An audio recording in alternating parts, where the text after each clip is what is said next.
எதுக்காக இப்படி கோவப்படுறீங்க? உங்களுக்கு தான் தெரியும்ல உங்களை எனக்கு ரொம்ப பிடிக்கும்னு.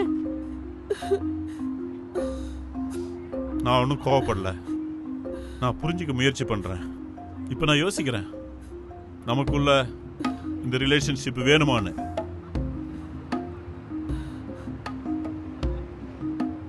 இந்த வாழ்க்கையில் எனக்கு என்னதான் இருக்கு? காலையில் வேலைக்கு போறது, ஃபுல்லா ஒர்க் பண்றது, பின்னாடி திருப்பி வீட்டுக்கு வர்றது. நான் நேற்று ஈவினிங்கே இங்கே வந்துட்டேன். ஆனா நீ இன்னைக்கு தான் இங்கே வந்த. இதோ ராத்திரி வந்துடுச்சு. இப்போ வரைக்கும் ஒன்றும் சொல்ல முடியல. ஆஃபீஸ் கொலீக்ஸ், வீட்டில் இருக்கிறவங்க, ரிலேட்டிவ்ஸ் எல்லாருக்கும் நான் தான் பலியாடு. எல்லா வேலையும் நான் தான் செய்யணும். இனிமே எனக்காக நான் வாழறேன். நம்ம எல்லாத்தையும் டிஸ்கஸ் பண்ணி முடிவு பண்ண தானே. தயவு செஞ்சு என்ன தப்பா எடுத்துக்காதீங்க மனோஜ். நான் எதுக்காக உன்னை தப்பா எடுத்துக்கணும் சொல்லு. மனோஜ், முதல்ல நீங்க ஒரு விஷயத்தை புரிஞ்சுக்கணும்.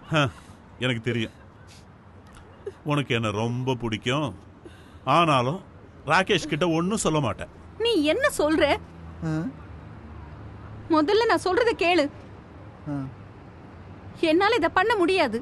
இது எப்பவும் நடக்காது, நடக்கவும் விட மாட்டேன்.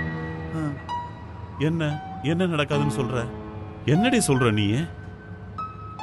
மனோஜ், இங்க நீயும் நானும் மட்டும் தான் இருக்கோம். நாம இந்த ஹோட்டல் ரூம்ல ரிலாக்ஸ் பண்ணணும். உனக்கு ரிலாக்ஸா இருக்கிறதுல இஷ்டம் இல்லையா? இங்க பாரு, உனக்கு ஒரு மனைவி இருக்கா, ஒரு குழந்தை இருக்கு. எனக்கும் என் ஹஸ்பண்ட் இருக்காரு, குடும்பம் இருக்கு, ஒரு சின்ன பொண்ணு இருக்கா. இப்பதான் உனக்கு இதெல்லாம் ஞாபகத்துக்கு வருதா? மனோஜ், இது ஒரு பெரிய தப்பாயிடும். நான் நல்லா யோசிச்சுதான் முடிவு எடுக்கிறேன். நீ என்ன யோசிக்கிற? எதுக்காக?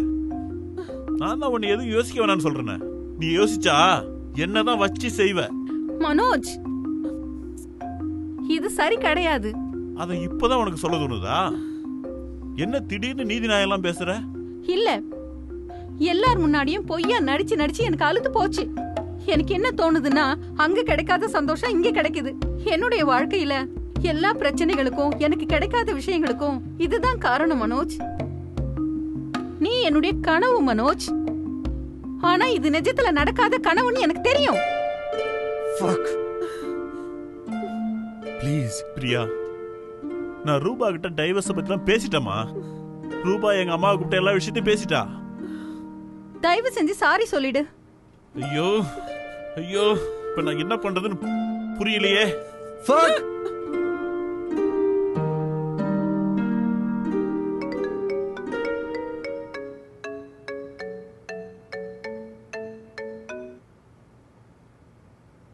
சொல்லுங்கம்மா. வணக்கம்மா. அம்மா, நான் இப்ப கூட மீட்டிங்ல தான் இருக்கேன். அம்மா, நான் ஃப்ரீயான உடனே கூப்பிடுறேன்னு சொன்னேன்ல. சரி, ஓகேம்மா.